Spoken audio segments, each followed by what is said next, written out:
নমস্কার বন্ধুরা, আমি দেবজ্যোতি ওরফে রান্তু।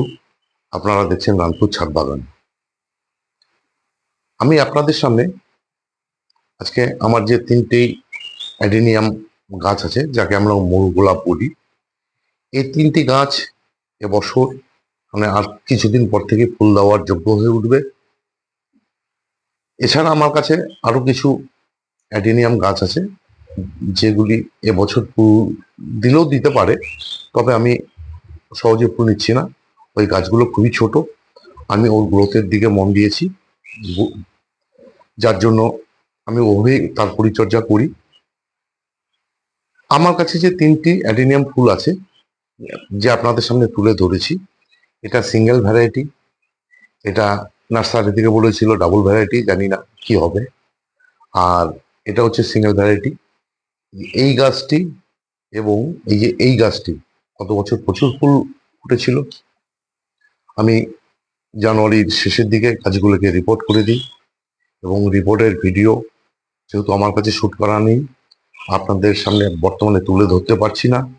তবে আগামী জানুয়ারির শেষে যে রিপোর্ট করব অ্যাডেনিয়াম গাছে কি করে রিপোর্ট করতে হয়, তার ভিডিও আপনারা পাবেন। এবং আমার যে গাছের যে মিডিয়াটি রয়েছে, দেখুন অ্যাডেনিয়াম গাছে আমার যে মিডিয়াগুলি রয়েছে, এটা কিন্তু সিন্ডার। আমি কি করেছি, 80 ভাগ সিন্ডার নিয়েছি, 20 ভাগ ভার্মি কম্পোস্ট নিয়েছি। আমি কিন্তু অ্যাডেনিয়াম গাছে, বন্ধুরা, ভার্মি কম্পোস্টটাই ব্যবহার করি। এখানে আমি গোবর সারটা ব্যবহার করি না। এই গাছের পরিচর্যা বলতে, এই গাছ রোদ প্রচন্ড পছন্দ করে, কিন্তু জল বেশি পছন্দ করে না। বন্ধুরা, বর্ষার আগে আগে আমি কি করি, এই গাছগুলোকে এমন জায়গায় নিয়ে রাখি যেখানে বৃষ্টির জল পড়বে না, অথচ সানলাইট পাবে। আমার গাছগুলোকে আমি ওইভাবেই রাখি। এবং শীতের সময় একদম ওপেন, একদম খোলা আকাশের নিচে রাখি, কারণ এই গাছগুলো প্রচন্ড রোদের দরকার। জল খুব একটা বেশি লাগে না। আর এদের যে কটেজগুলো আছে, এই কটেজগুলোতে ওরা খাদ্য জল সব সংগ্রহ করে রাখতে পারে। সুতরাং খুব 1-2 দিন জল না দিলেও কোনো সমস্যা হয় না এসব গাছের।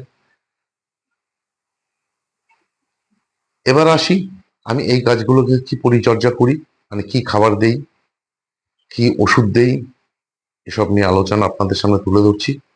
বন্ধুরা, আমি কি করি, প্রতি মাসে একবার করে এই গাছগুলোকে জৈব রাসায়নিক মিশ্রিত মিক্স খাবার দিই। সেটা কি, তার মধ্যে থাকে 1 মুঠো ভার্মি, 1 চা চামচ হাড় গুঁড়ো, 1 চা চামচ নিমখোল, ভালোভাবে মিশিয়ে আমি প্রতিটা টবের গোড়ায় 1 থেকে 1.5 চামচ করে গাছের গোড়ায় দিয়ে দিই। তারপর জল দিয়ে দিই। এ হচ্ছে মিক্স খাবার। আর কি করি, মাসে 3 বার মাসে 3 বার আমি ব্যালেন্স এমপিকে 19-19-19 অথবা 20-20-20, যেটা যখন থাকে, সেটা 1 লিটার জলে 2 গ্রাম গুলে গাছগুলোকে স্প্রে করে দিই। আর কি করি, মে মাস থেকে জানুয়ারি মাস পর্যন্ত, যেহেতু এদের ফুল দেওয়ার সময়, সেই সময় আমি গাছগুলোকে মাসে 2 বার, মানে 15 দিন অন্তর অন্তর 1 লিটার জলে এসওপি, যাকে আমরা 0050 বলি, সঙ্গে 2 গ্রাম ম্যাগনেসিয়াম সালফেট নিয়ে গাছগুলোতে স্প্রে করে দিই। বন্ধুরা, আপনারা তো জানেনই, আমি যেদিন এসওপি মানে 0050 ব্যবহার করি গাছে, যে কোনো গাছে, সেদিন কিন্তু আমি ম্যাগনেসিয়াম সালফেটও ব্যবহার করি। যার জন্য আমি কি করি, 15 দিন অন্তর অন্তর এসওপিটা ব্যবহার করি যে কোনো গাছে, একমাত্র জবা বাদ দিয়ে। জবা গাছে প্রতি সপ্তাহেই এসওপি দিতে হয়। এছাড়া আর কি করি, এছাড়া হচ্ছে আমি এই যে মে মাস থেকে জানুয়ারি মাস পর্যন্ত 15 দিন অন্তর অন্তর, বন্ধুরা দেখুন, দেখুন, আমি সিঙ্গেল সুপার ফসফেট 2 গ্রাম করে প্রতিটি গাছে দিয়ে দিই। এই যে ছোট চামচের, বন্ধুরা দেখুন, এই ছোট চামচের 1 চামচ হচ্ছে 2 গ্রাম। আমি কি করি, সাইড দিয়ে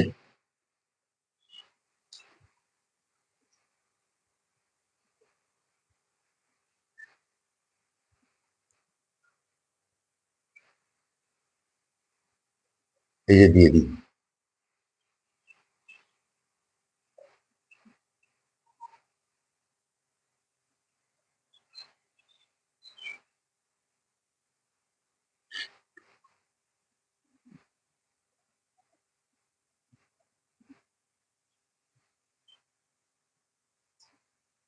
এইভাবে আমি কি করি, 15 দিন অন্তর অন্তর গাছের ফুল আনানোর জন্য এই সিঙ্গেল সুপার ফসফেট 15 দিন অন্তর অন্তর ব্যবহার করি। এইটুকুই এর খাবার দাবার। এছাড়া প্রতি সপ্তাহে আমি সুপার সোনাটা বলে যে কীটনাশকটি আছে, সেটা কিছুটা পিজিআর ফর্মে থাকে। সেই কীটনাশকটাই আমি প্রতি সপ্তাহে 1 লিটার জলে 2 গ্রাম মিশিয়ে গাছগুলোতে স্প্রে করে দিই। এছাড়া প্রতি সপ্তাহে আমি এই গাছগুলোতে ফাঙ্গিসাইড ব্যবহার করি। এই গাছের রোগ বলতে একটাই, সেটা হচ্ছে ফাঙ্গাল খুব প্রবলেম হয়। এই কটেজগুলো নষ্ট হওয়ার চান্স থাকে, যার জন্য ফাঙ্গিসাইডটা আমি প্রতি সপ্তাহে ব্যবহার করি। এছাড়া আর তেমন কিছু যত্ন লাগে না। এই ছিল আজকের ভিডিও, এই ছিল আজকে অ্যাডিনিয়াম গাছের পরিচর্যা। যদি আপনাদের ভালো লেগে থাকে তাহলে একটা লাইক দেবেন, কমেন্ট করবেন, এবং আমার এরকম নিত্য নতুন ভিডিও পেতে আমার চ্যানেলটি সাবস্ক্রাইব করবেন। ভালো থাকবেন, সুস্থ থাকবেন, সবুজের সাথে থাকবেন। ধন্যবাদ।